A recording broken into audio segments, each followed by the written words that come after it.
Well, good evening, everybody. Thank you for joining us. My name is Daniel Horan, and I am professor of philosophy, religious studies, and theology, and I have the privilege of serving as director of the Center for the Study of Spirituality here at St. Mary's College in Notre Dame, Indiana. I am delighted to welcome you to this evening's event. Before we begin, I would like to take a moment to say a word about the center. Founded in 1984 by Dr. Keith Egan with the support from the Sisters of the Holy Cross, the Center for the Study of Spirituality offers programs that promote the engagement between faith and reason and the connection between mind, body, and spirit. As an academic center, it is a hub for scholarly and public engagement, which draws on intellectual resources in the Catholic and broader Christian tradition, as well as how individuals practice faith in their daily lives to develop critical conversations around contemporary religious issues, especially as they relate to women's experiences in society, the academy, and the church. It's now my privilege to turn the proverbial microphone over to my colleague, Dr. Julia Fetter, Assistant Director here at the Center for the Study of Spirituality and Associate Professor of Religious Studies and Theology at St. Mary's College. Julia. Hello, everyone, and it is my great honor to introduce our guest, Dr. Judith Lewis Herman. Dr. Herman is Professor of Psychiatry at Harvard Medical School.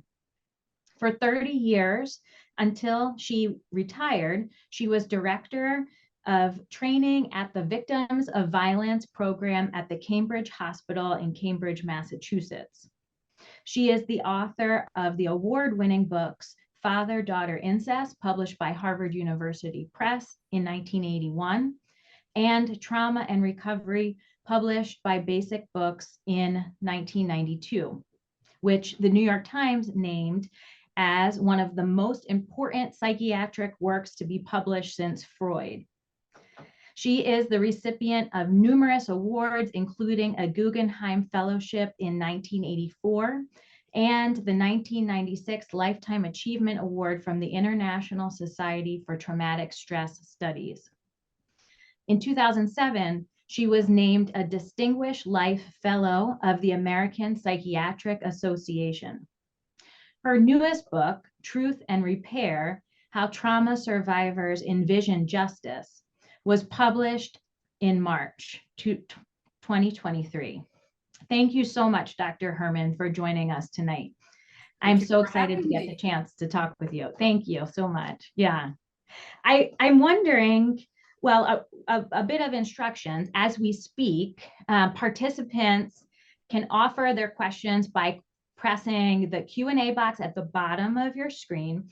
And if time allows, we'll open up our conversations to these questions toward the end of our time together. So thank you again, Dr. Herman.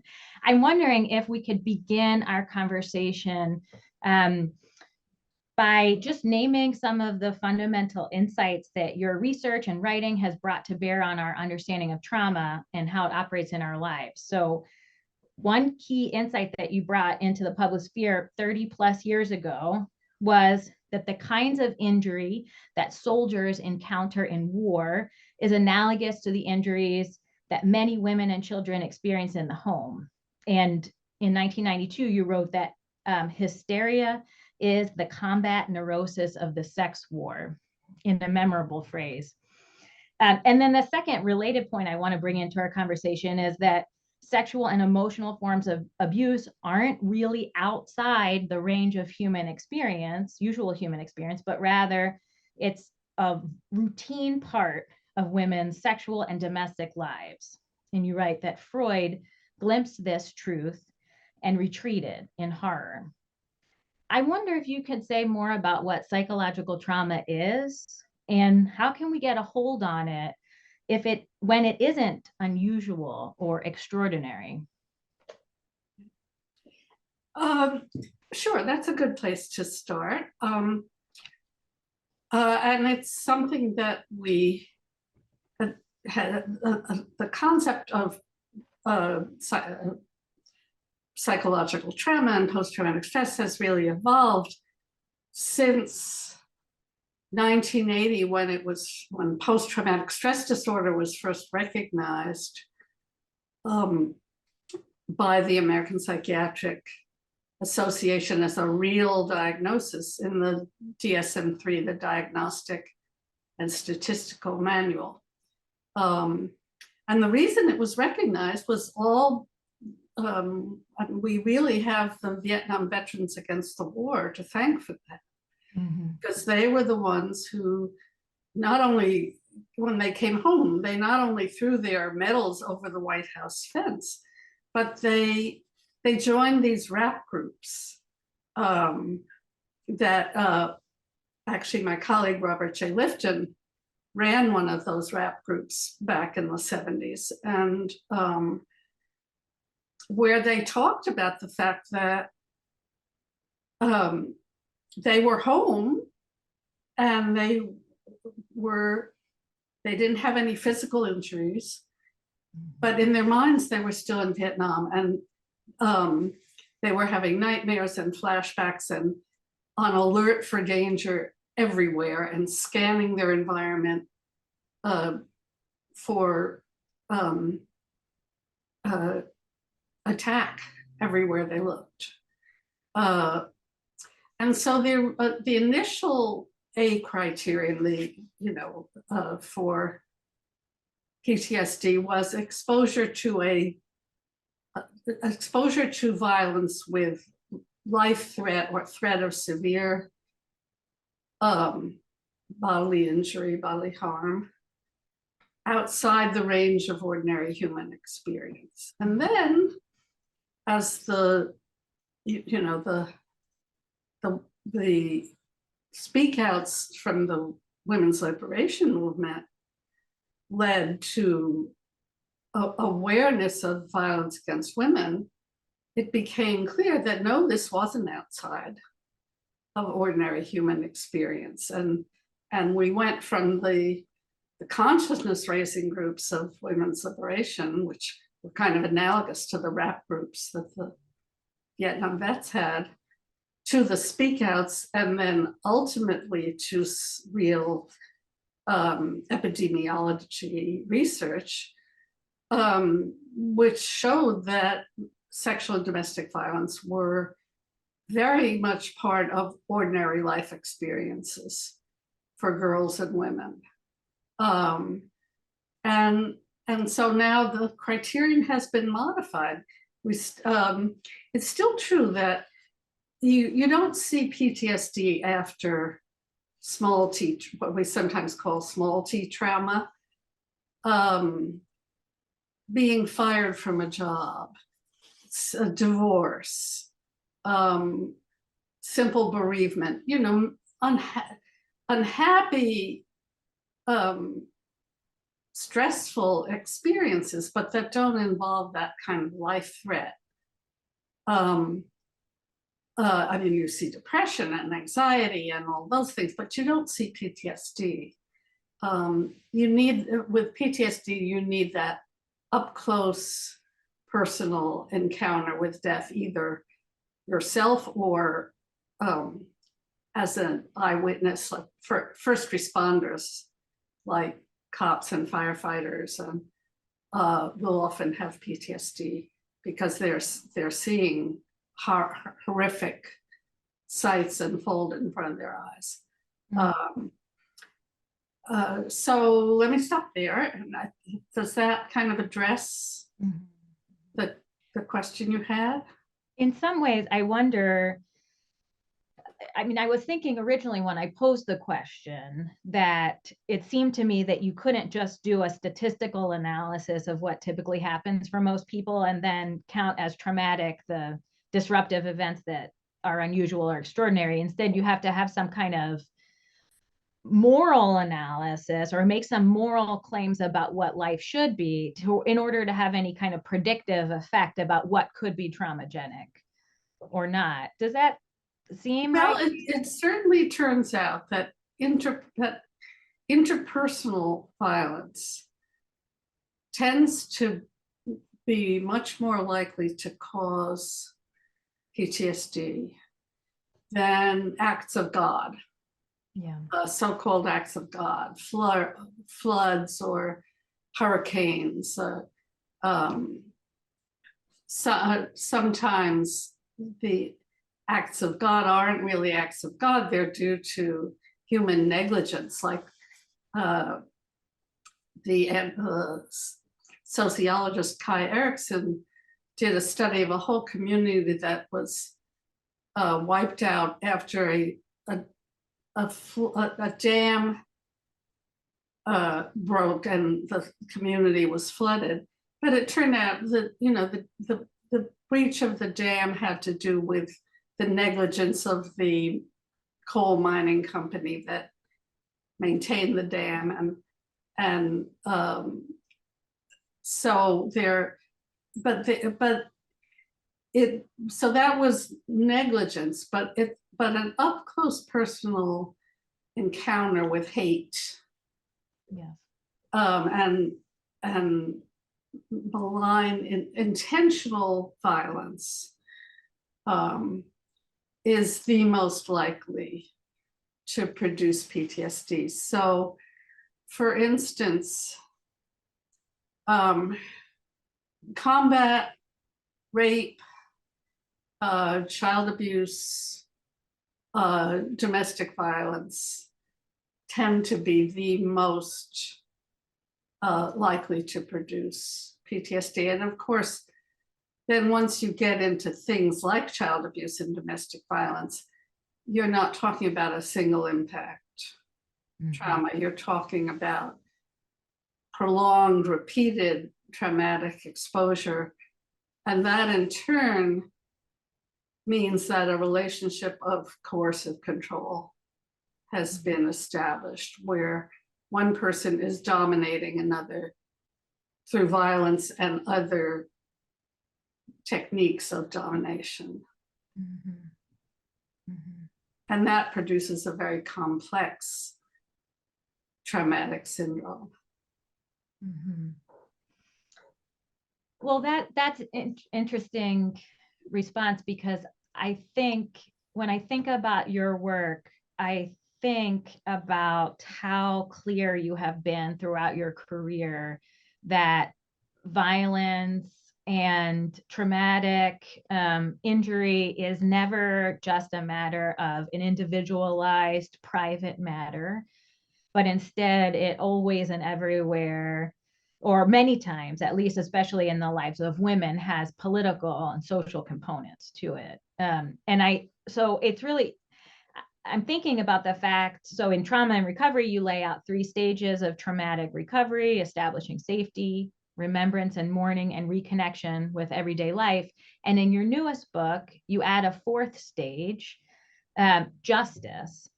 And I'm curious about, given that there has been these clear seeds in your earlier work that there is a political component to recovery, what made you want to write another book detailing justice from the larger community? What was unfinished or underdeveloped in your earlier work that you wanted to take the opportunity to think more about and write more about? Well, I guess over time, as you know, as a clinician witnessing how people recover from interpersonal violence, and most of the folks we saw at the Victims of Violence program were survivors of childhood abuse and or gender violence, trafficking, harassment. We also saw refugees from political violence. And it became clear, first of all, that it is always, when you're talking about interpersonal violence, you're always talking about a matter of abuse of power.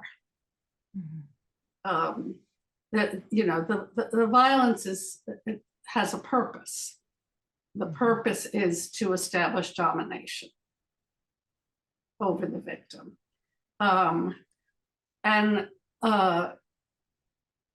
And so when you're talking about power, you're talking about certainly violations of, well, you're talking about crimes, you're talking about violations of human rights. And it became clear as we did the work of fostering recovery, that it wasn't just the perpetrator's violence that was so harmful, but it was the inaction or complicity or judgment of the bystanders. So that, the incest survivors we worked with were not only grieving what their fathers had done to them, but they were also grieving, where was my mother? Mm-hmm. Where was, and she may have been battered. What we found in the incest families was that the mothers were unusually disempowered, either because they were battered, they had physical illness, mental illness, they addictions, they were dead. But for a kid, my mom is the one who's supposed to take care of me and protect me. Mm-hmm. And where was she? And on a much larger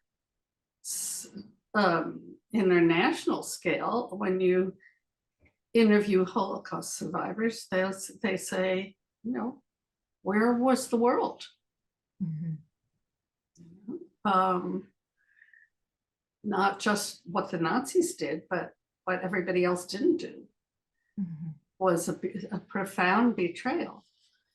And so it seemed to us that that if indeed these people were suffering from an injustice, and it wasn't just a personal misfortune, then could full recovery be attained as an individual, or did it need to involve those bystanders in some way? Mm-hmm. So that's what led to the most recent book. Mm-hmm. Mm-hmm. It's interesting when I read your 92 book, I probably read it about 15 years ago myself. I was so taken by your description of which you already referenced, the role of these women's consciousness raising groups, and the way that people coming together could allow the opportunity for people to put words to the tyrannies that they're suffering in their private lives, and to connect, as you just mentioned, the personal and the political. And it was so exciting to me. And I came away from it feeling really hopeful, despite all of the human evil that you detail in the book. I felt really hopeful that people can advocate for political and social change when they organize, and they don't need to be wealthy to exercise genuine power. Mm-hmm. Today, I feel a little less hopeful. And in part because I think some of the tools that we thought could be platforms for consciousness raising today, for strengthening democracy, for disseminating truth, like social media, for example, we now realize have been so easily co-opted as tools for misinformation or for dismantling democracy or threatening democracy.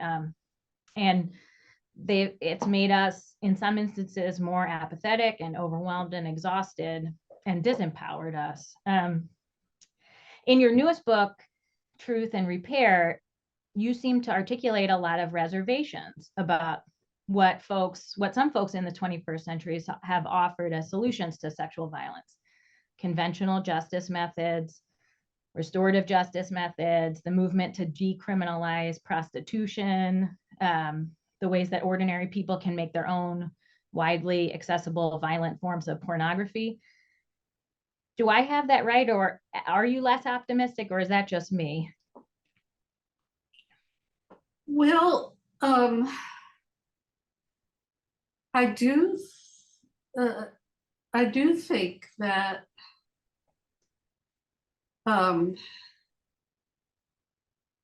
we are under much more immediate threat than we were 30 years ago. And I don't see social media as the main problem. I think that, any form of media are a tool, and any tool can be used for good or ill. But I do, I have, I do think that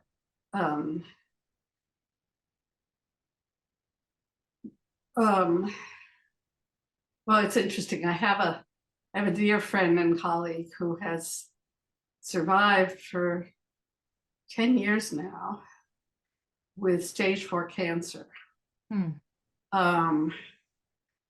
And we talk on the phone regularly about stage 4 capitalism and what it has done to healthcare, but also what it has done to democracy and what it has done to the planet. I mean, if you have basically the rule of oil oligarchies, which, like as in Russia, as in Saudi Arabia, as in Iran, and as to a great extent now in the US, and the consequences of that rule are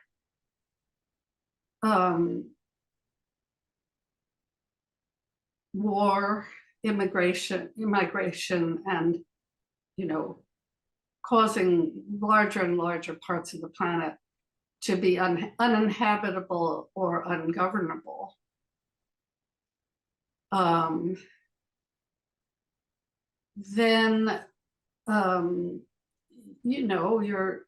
that's a very different state of the world from the 90s when I wrote Trauma and Recovery, where the Cold War was over. We had actually survived it without a nuclear war. And there was even talk of a peace dividend, which never, of course, materialized. And democracy seemed to have prevailed over totalitarianism.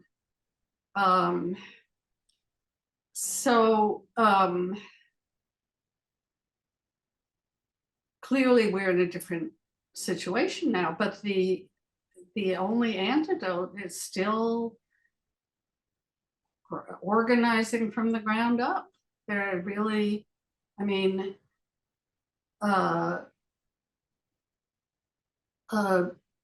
nobody can fight these things alone. The only way to do it is to join together.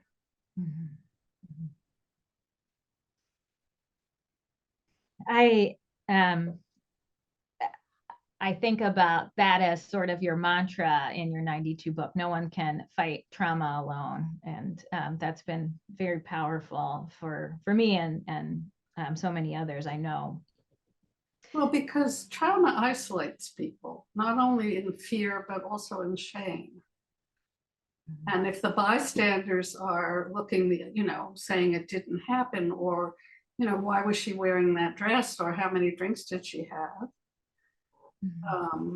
And anyway, it's over, so why is she still whining about it?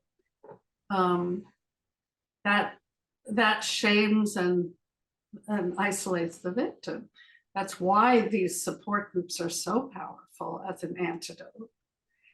And it's why when my informants talk about justice, what they want first and foremost is not for the bystanders to step up, acknowledge the facts, acknowledge the harm, that was done and vindicate them by transferring the burden of shame from their shoulders to the shoulders of the perpetrator where it belongs. So to denounce and condemn the perpetrator's actions. I'm curious about, you spend some time in this new book talking about apologies, and what genuine apologies can look like. And you talk about genuine apologies are personal, emotional, and create the possibility for repairing a relationship. I wonder, when we're talking about the harm that needs to be repaired by bystanders or even institutions, social systems, is it possible for a genuine apology to come from an institution, to come from in these complex inner workings of, as you say, late stage 4 capitalism? Are there ways in which bystanders and social and political actors can make genuine apologies? Well, I think, let me separate that into two questions, because I think there are bystander apologies that are very personal. I'm thinking, for example, of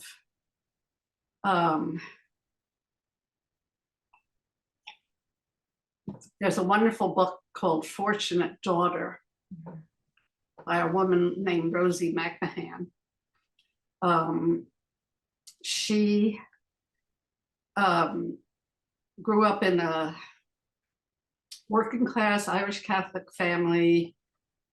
Father was a truck driver. In some ways, a very good father, good provider, but alcoholic, very violent to his wife and all the members of the family, including a multiply handicapped boy. And he sexually, there were 3 girls and this boy. He says he physically abused all the kids and his wife, and sexually abused Rosie, the oldest girl. And I know this family very well because when Rosie wrote her book, she identified my colleague Emily Schatzow as her therapist and me as the person who worked with her mother. They came to us when Rosie was 12. I was working in a free storefront women's clinic. And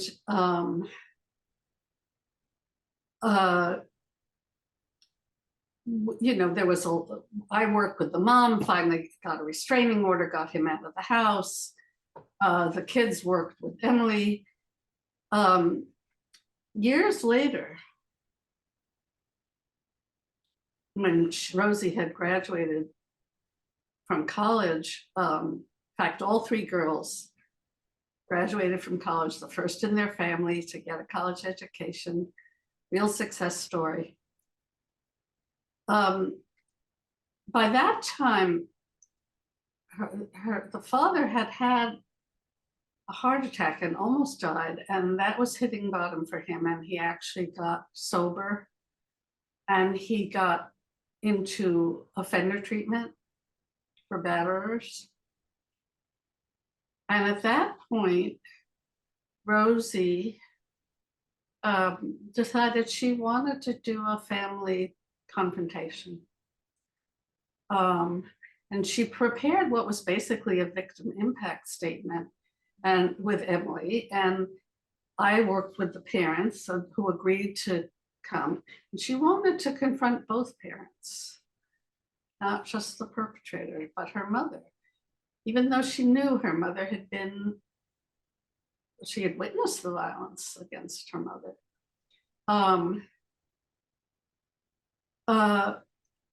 But they agreed that they would just listen and not interrupt. And Rosie read her statement in Emily's office. And by the end, both parents were sobbing. They both apologized, he for what he'd done to her, and the mom for failing to protect her, and for sometimes blaming her because, the dad favored her and, in that way isolated her. And sometimes spared her the physical violence. And that's often what perpetrators do to further isolate their victims. Intermittent rewards work much better than a diet of steady punishment for controlling behavior. But then she said, in her book, I think she said this when we attended her book launch. There's something about having them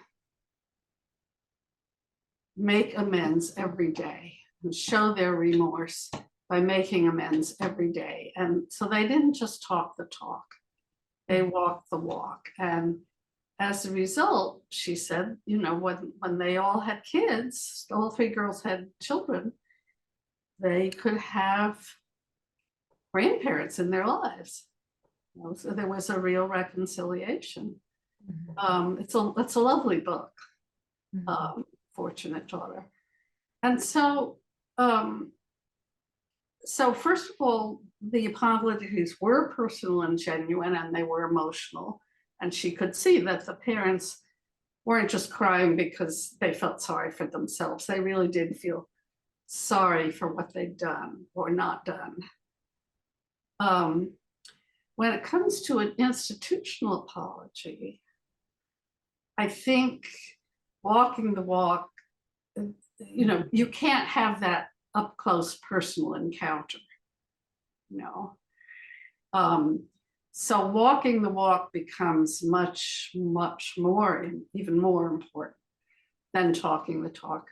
In my own institution, for example, at Harvard, one of the people I interviewed had suffered from sexual harassment from a very eminent professor. And it turned out that he'd been doing this for 30 years, basically. And he'd already been disciplined once, but they never set limits on him. And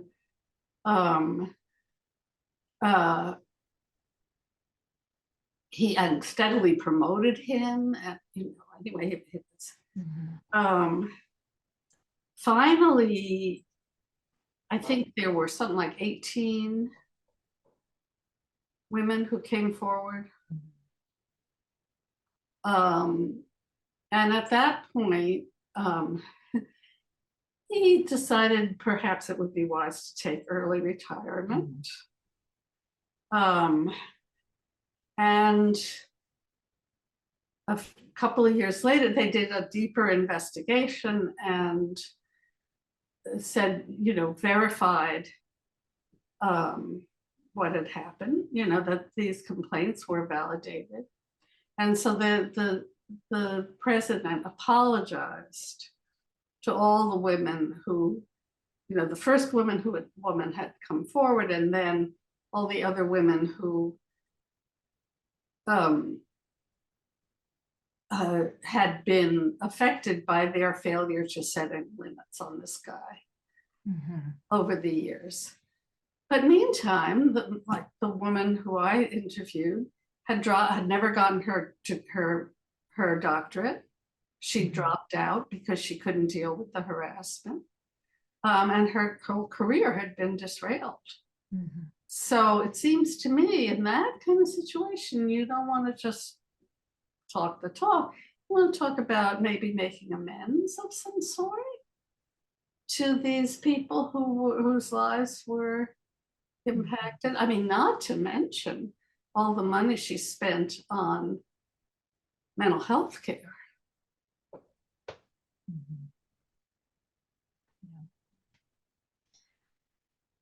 that also, by the way, was, I think, where the Truth and Reconciliation Commission in South Africa really fell down, because, and I had a colleague, a psychologist who's now a professor at Stellenbosch, named Pumla Gabota-Madikizela, who was a member of the Truth and Reconciliation Commission. And she was very enthusiastic about restorative justice and tried to oversee sessions where perpetrators actually apologized to their victims. But most perpetrators weren't willing to do that. They were willing to acknowledge what they had done, because that was the condition of amnesty. But very few of them were willing to apologize. And of course, no amends were made. There was no restitution. There were no reparations. And, you know, so in the absence of apology and, you know, and true amends, you know, the justice was really incomplete. Yeah. Yeah, that makes a lot of sense. And it was interesting to me as I read your book, that you talk a lot about both the promise and the limitations of restorative justice approaches, especially to forms of sexual violence. And I was curious about why you were interested in being very clear about that in this book. Does that come from your own experiences of folks kind of holding out the promise of restorative justice approaches as an antidote to sexual violence in your own experience as a clinician? Well, you know, I think the conventional justice system does such a terrible job, Yeah, that any alternative is worth considering. And the advantage of restorative justice approaches is that it potentially offers more voice to the victim. Or we don't say victim and perpetrator in RJ, we say harm doer and the person who has been harmed. But it seems that it works best, you know, because it's a community consensus model, where the bystanders are called upon to bear witness. That requires, there's no fact-finding mechanism. It requires acknowledgement by the perpetrator. And it requires informed consent by the victim. And then they bring together, you know, their support systems and representatives of the community, and the community is supposed to come up with a reparations plan and then enforce it. Well, that's all very well and good if you have a community that has consensus that these are crimes and the perpetrators need to be held accountable, and reparations need to be made. So it's, you know, in countries where it's been most widely instituted, it's had some success for things like nonviolent juvenile crime, where everybody agrees, yes, you know, robbery or vandalism or, you know, that kind of thing is you know, it needs to be taken seriously. It is a crime. But, you know, these are kids. You don't want to lock them up forever. You want to give them a chance to grow and learn.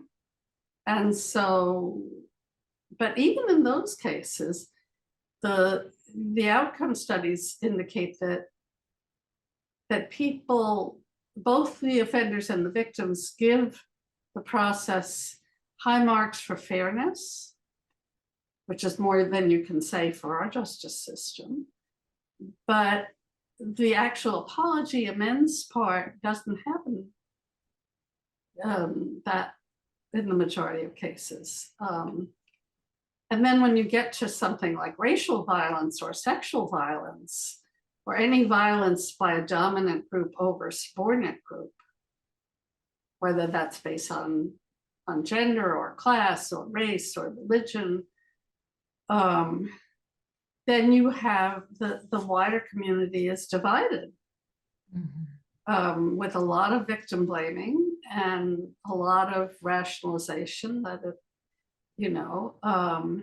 and excusing of the, I mean, you see that with gender violence all the time. With, most rapes are committed by people the victim knows, and maybe 20% of the victims ever file a complaint. By the time you get to, and then the DAs don't want to take it because everybody's going to say, well, why did she go to that party? And the juries, and so they may not get a conviction, and because the juries and the judges are going to be prejudiced that way. No, the judges don't want to ruin the life of the fine young man who, was such a good athlete. And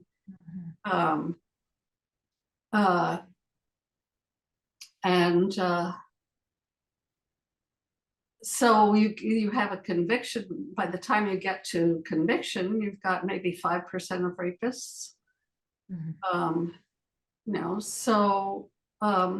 Well, juries have those prejudices, and judges have those prejudices, but so do other members of the community.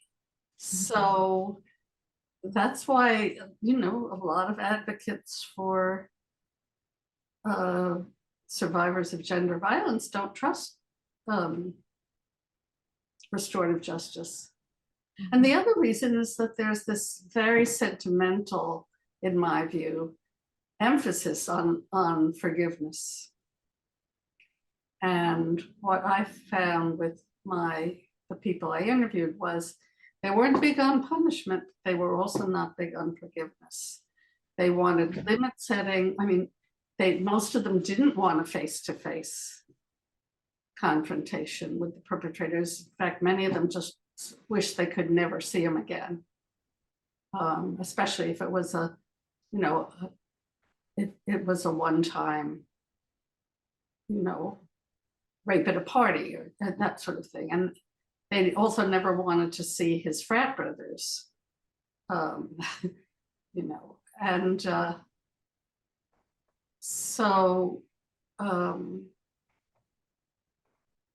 so I think those are some of the limitations. We have some questions from participants, and I think one of them really pulls on something you just talked about, forgiveness. And many of us come from religious communities that really emphasize the practice of forgiveness as the, moral way to deal with violence. I'm a Christian theologian, and so it was really interesting to me to notice as a theologian, even though it was a small part of the book, you did some really interesting things in the book using Jewish theological and philosophical sources to talk about what forgiveness might involve, if we could even reclaim that term. You appealed to the writings of Moses, Maimonides, among others, to say that forgiveness has to be earned by the practice of a perpetrator's repentance. And I thought that was really interesting. Is that something that you've been thinking about, and the relationship between religion and discourses of forgiveness? Oh, yeah. And it turns out, as I learned from a friend and colleagues who's a classics scholar and has written a book on forgiveness in the Bible and early Christian theology. And he points out that interpersonal forgiveness is a very late development in Christian theology, that in the Bible and in early Christianity, only God can forgive, because only God can see into the hearts of people and recognize true remorse and true repentance. In Jewish theology, forgiveness is earned by the practice of teshuvah, which means making amends. It's very much like, for those of you who are familiar with AA, working those 12 steps, you make the fourth step. For those who aren't familiar, only the first 3 steps are about alcohol. The remaining steps are all about repairing the harm that you've done, both to yourself and to other people. So the fourth step, for example, is a fearless, searching moral inventory, recognizing and confessing to yourself and to God the nature of your wrongs. And then the fifth step, you share this with another person. And many of the subsequent steps are about figuring out how to make amends. And that's very similar to the practice of teshuvah. And I quoted a Jewish theologian saying that forgiveness without teshuvah is actually immoral, because it cheapens it cheapens the idea of accountability, that we're all morally responsible to one another. I also, one of my informants was a Protestant minister who had been a domestic violence victim, and who has kind of made it her survivor mission to educate clergy about intimate partner violence.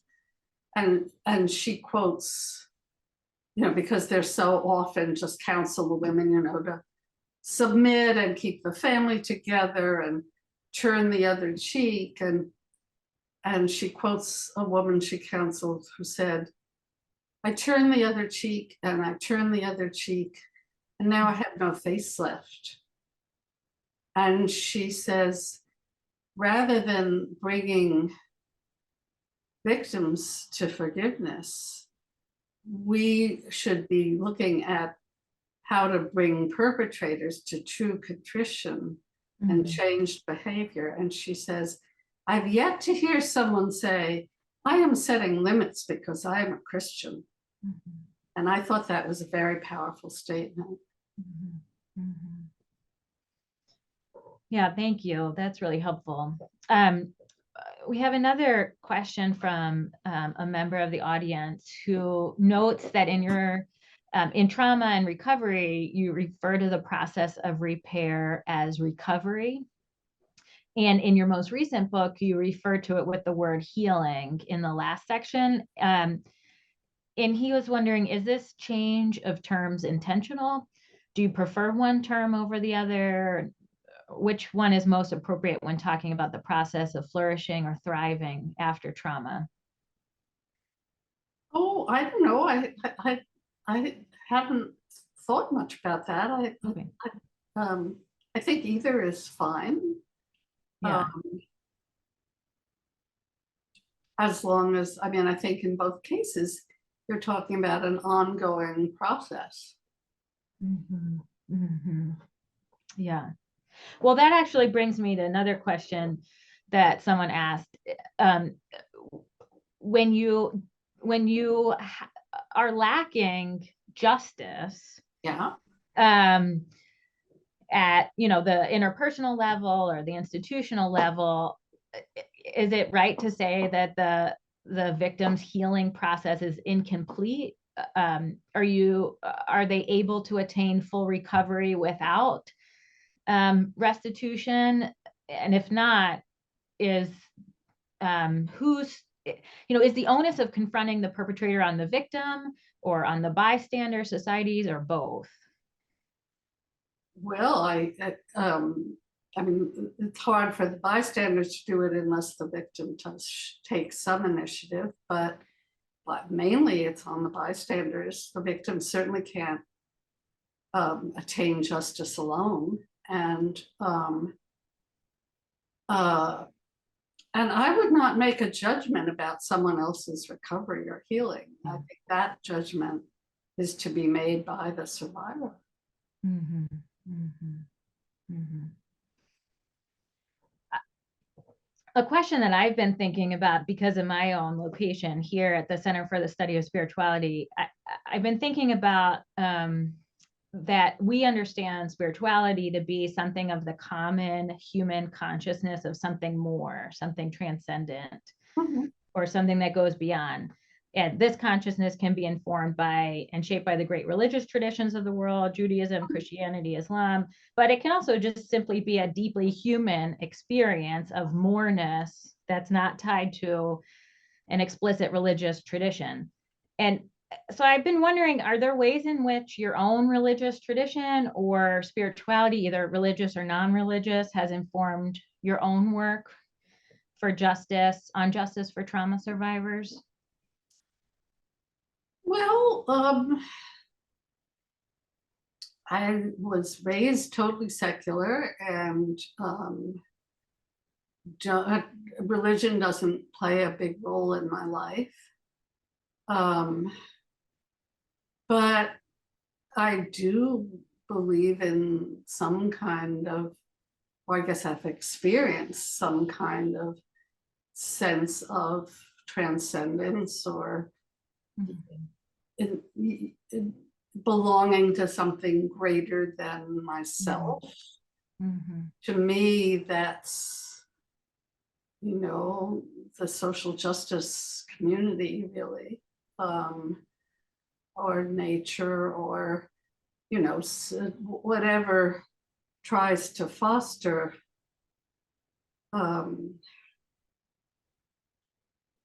sort of health and thriving of living creatures. Mm-hmm. So I guess that would, you know, one of the things I think is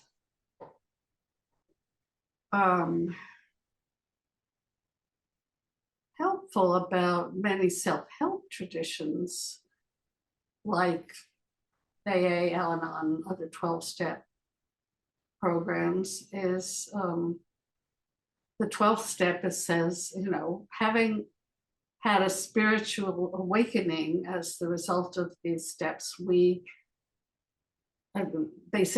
paying it forward.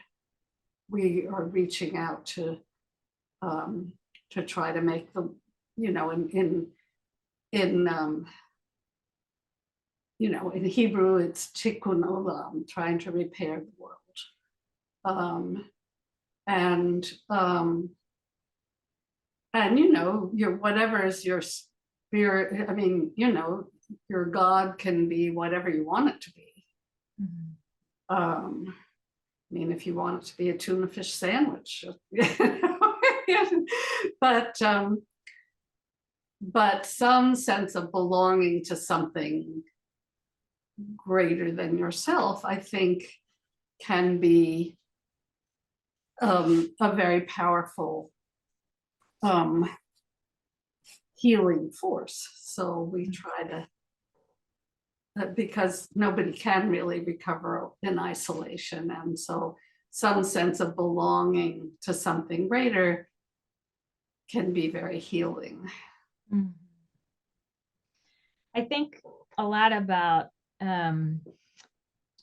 these lines in trauma recovery where you say that survivors who engage in public battle cannot afford to delude themselves about some inevitability of victory. But there does, and it's not about having this illusion that evil has been overcome, but it does rest on somehow the knowledge that evil has not entirely prevailed, and on the hope that restorative love may still be found in the world. And it strikes me that it seems to me that you believe that sense of restorative love, that it still can be found with others and in community. And that's how you can have that sense of hope. Well, my mama used to say, activism is the antidote to despair. So I think she was right. Yeah. Well, thank you so much. I cannot overstate what an honor it is to get the chance to talk with you this evening. And I know that I speak for many people when I say that your work has made my life better and so many other lives better as a result. And it's given me a vision of women's freedom and purpose and meaning. And so I really thank you for your research, and I thank you for being with us here tonight. Well, thank you for having me. My pleasure. And I also want to give my thanks to Dr. Daniel Herman, the director of the center, who has handled all of the tech tonight. And we want to thank all of you who have joined us tonight. And I want to encourage you to learn more about future events at the Center for the Study of Spirituality at stmarys.edu/spirituality. We have a great lineup. And thank you again to Dr. Herman.